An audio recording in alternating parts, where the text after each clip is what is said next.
I met Sam through one of his paintings first.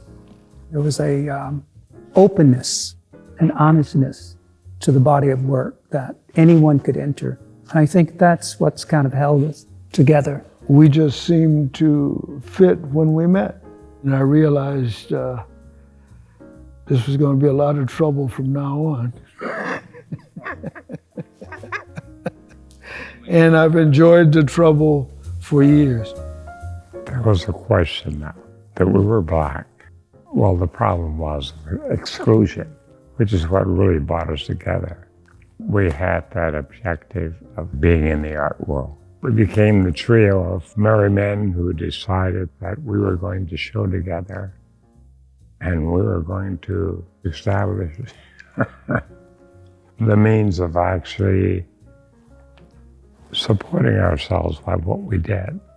That some other people had simplistic views of us and of what we were capable of or what our understandings were, that was their limitations, not ours. At Hartford, which was really our first show together.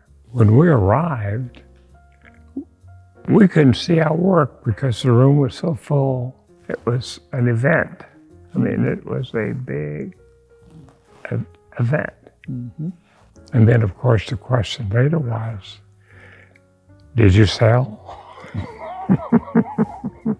You know, our intent was to get them to look at the work, not at us. Exactly. And that experience is what I think we're about as artists. Oh, yeah. How do you have that human connection between this extraordinary object or painting or experience?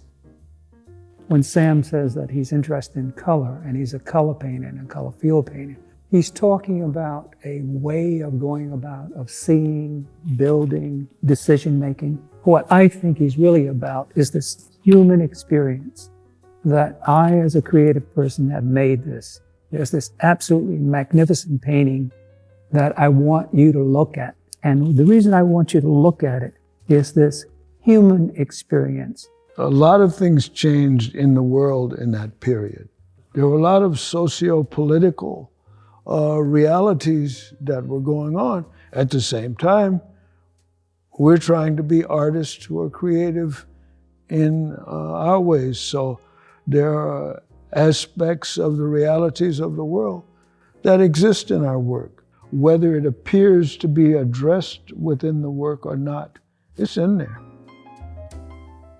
Certainly, I think as artists, we internalize what we experience, be it war, be it famine, be it whatever. All of those kind of horrific things are part and parcel of it.